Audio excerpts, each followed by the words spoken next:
Čaute, moje meno je RSSFIFO a ja vás vítam pri unboxingu na moju M4. Takže táto M4 mi došla iba nedávno. Je z Brusунova vyrobená a je na 0,24 gramovej guličky, aspoň tie sa odporúčajú. Guličkovka samozrejme. A ja ju poskladám, uvidíme sa, je k nej ešte red dot, rúčka a svetlo.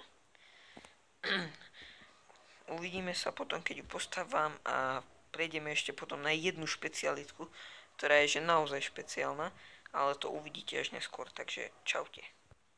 OK, takže som tu späť, ako vidíte už je poskladaná a vlastne presunieme sa na ďalšiu špecialitku, testovacie video bude neskôr, teraz nie, bohužiaľ, ale presunieme sa na druhú zbraň. OK, takže som tu späť. Tu vidíte druhú špeciálnu zbraň, je to Glock 17, taktiež na 0,24 gramové guličky. Odporúčané sú tie najľahšie 0,12 gramové, ale ja do toho dám 0,24, aby to aj nejako bolo cítiť. Takže ako som povedal, ja ju ešte teraz zložím a vlastne ukážem vám ju v celku, však to uvidíte ako nič. A nerobím si srandu.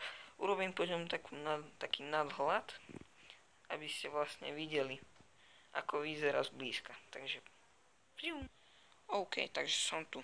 Glock vyzerá nejako zblízka takto. Vlastne tuto tu. Tak toto je istenie. Takto sa zaisťuje, potiahnete dole, je zaistený. Takto sa odisťuje. Tuto je kohútik dvojitý, že až toto musíte stlačiť, aby sa vám aj toto posunulo. Lebo toto iba tak trošku posunete, ale nestrelíte. Tu sa otvára zásobník, je tu takto. A vlastne vyzerá ako normálny Glock, akurát, že je bebečkový. Klasicky sa hore naťahuje, mierenie. Takto. No a to by bolo na toto videjko všetko. Ak sa vám páčilo, nezabudnite like a uvidíme sa pri ďalšom videjku.